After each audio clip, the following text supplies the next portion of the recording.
अशकों के बूंदों को ना छुपाऊं आंचल में तुम, ना रहो यूं ही गुमसुम यादों में।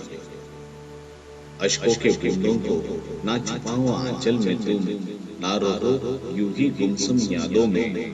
वक्त का कोई तकाजा नहीं होता जिंदगी में कभी, वक्त का कोई तकाजा नहीं होता जिंदगी में कभी। अब आए या कभी भी ना आए। वेळ कधीच न सांगून येणारा अनाहूत पाहुणा किंवा बेभरवशाचा शब्द. बेभरवशाचा यासाठी की याला दोन्ही अर्थाने वापरले जाते. एक चांगली वेळ आणि दुसरी वाईट वेळ. बऱ्याचदा एखादी शुभ घटना घडल्यावर लोक माझ्यावर चांगली वेळ आली असे सहसा म्हणत नाहीत. पण हेच जेव्हा एखाद्या अशुभ घटनेच्या किंवा दुरावा निर्माण करण्याच्या संदर्भात असेल तर लगेच त्या वेळेचे वाईट वेळ असे नामकरण केले जाते. त्यातच दोन प्रेमी जीवांमध्ये दुराव्याचा क्षण आलेला असेल तर अशा वेळी तिची अवस्था खूपच वाईट होते. कारण ज्याला आपण सर्वस्व मानले होते तो तर असाच निघून गेला. प्रेमामध्ये घेतलेल्या आणाभाका देखील तो एका क्षणातच विसरला. तिचे काय होईल याचा त्याने विचार देखील अजिबात केला नाही.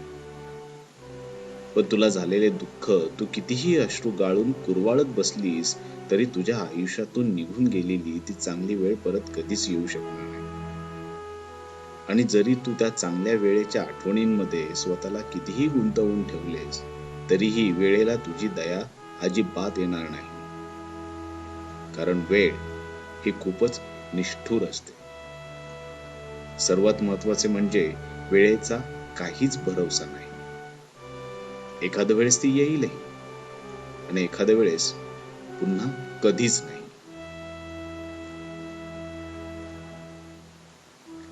आंखों से उसके बयां होते थे कई राज, लेकिन लफ्ज खामोश थे. आंखों से उसके बयां होते थे कई राज, लेकिन लफ्ज खामोश थे.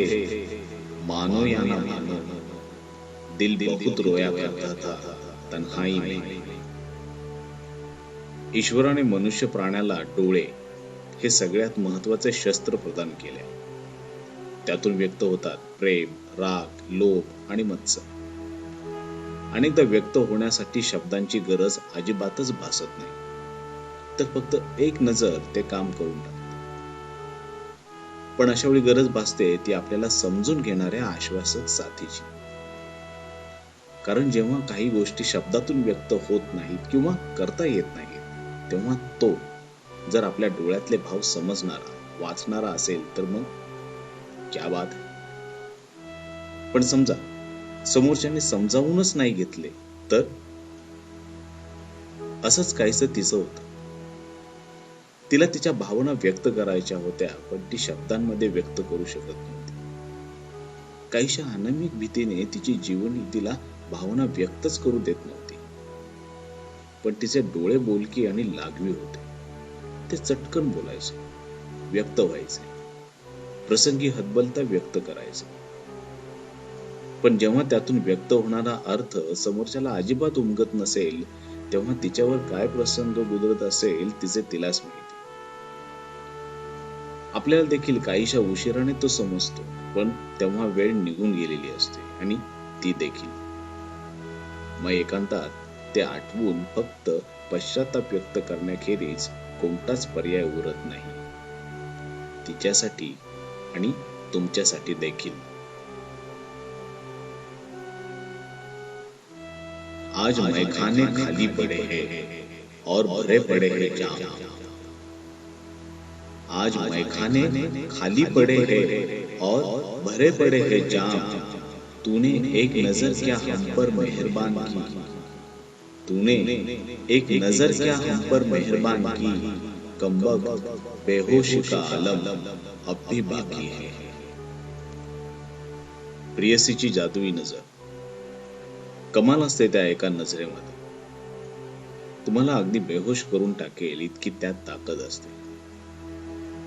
एखाद्या प्रेमभंग झालेल्या मद्यधुंद प्रेमवीराला जर विचारले की बाबा रे सगळ्यात जास्त नशा कशात असते, मद्यात की प्रियसीच्या एका प्रेमळ नजरेत, तो प्रेमवीर परत वळून मद्याच्या दुकानाकडे न जाता दुसऱ्याच क्षणी वेड्यासारखा जमिनीवर लोळण घेत आकाशाकडे पाहत हरकून जाईल. कारण त्याला दुरावलेल्या प्रेयसीची ती प्रेमळ जादुई नजर फक्त आकाशभर पसरलेली दिसत असे. त्याचवेळी दुसऱ्या बाजूला एखादा नव्याने प्रेमात पडणारा प्रियकर आपल्या प्रेयसीला मिळवण्यासाठी खूप प्रयत्न करतो. पण दुर्दैवाने त्याच्या नशिबी एकसारखं अपयशच येत राहतं. त्याचं प्रेम उत्कट असतं. तिला मिळवण्यासाठी तो हर एक प्रयत्न करतो, पण यश मिळतच नाही.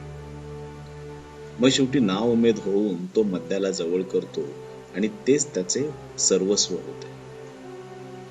एका क्षणी प्रेमापेक्षा मद्याची नशाच बेहोश करू शकते असं त्याला वाटू लागतं. पण जेव्हा दुसऱ्या क्षणाला त्याला त्याची प्रेयसी प्रतिसाद देऊ लागते, त्याच्याकडे प्रेमाने पाहू लागते आणि आपल्या नजरेनेच त्याच्या प्रेमाला होकार देते, तेव्हा इतके दिवस उत्कटतेने ज्याची वाट बघत होता त्या तिच्या एका नजरेनेच तो इतका घायाळ होतो की अक्षरशः बेहोश होऊन जातो. त्या बेहोशीचा परिणाम इतका असतो की एक वेळ ज्याला सर्वस्व मानत होता त्या मद्याचा देखील त्याला विसर पडून जातो. शाम की बहुत राह देखी हमने, आपके आने के इंतजार के लम्हे गुजरते न गुजरे, शराब हावी हो गई शबाब, सहूलियत मिल जाती पल तो पल की अगर, सहूलियत मिल जाती पल तो पल की अगर, तो यूं ही न खुल जाती शाम शराब में कभी. वाट पाहणे तसा हा एक जीव घेणा प्रकारच. पण जर ती व्यक्ती तुमची प्रियसी असेल तर एक अनामिक हुरूर असते त्या वाट पाहण्यामध्ये. घड्याळाचा काटा आणि हृदयाचा ठोका यांच्यामध्ये अजिबात ताळमेळ राहत नाही. सेकंद काट्याच्या अधिक वेगाने हृदयाचे ठोके धावत असतात. ती येणार नेहमीच्या वाटेने की नव्या वाटेने, मग दोन्हीकडे नजर एकसारखी वळत राहते.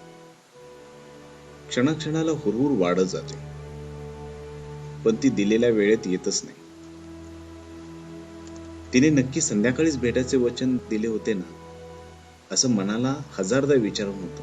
उत्तर येतं पण काहीसं भांबवलेलं.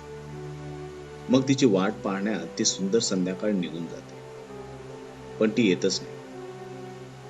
मग तिला विसरण्यासाठी त्याच्या हातात मद्याचा प्याला कधी येतो त्याचे त्यालाच समजत नाही. एकामागून एक पेले रिचवले जातात. डोक्यात एकच विचार, स्वतःला बेहोश करायचे. तो फक्त तिलाच नाही तर त्या सुंदर संध्याकाळला देखील विसरू पाहतोय. त्या बेहोशीच्या आलममध्ये तो स्वतःशीच पुटपुटतो, प्रिये, तुला जर थांबण्यासाठी अजिबातच वेळ नव्हता तर हे सांगण्यासाठी थोडा वेळ तरी काढायचा होतास. नाहीतर ही रम्य सुंदर संध्याकाळ दारूच्या पेल्यात उगीच विरघळून वाया गेली नसती.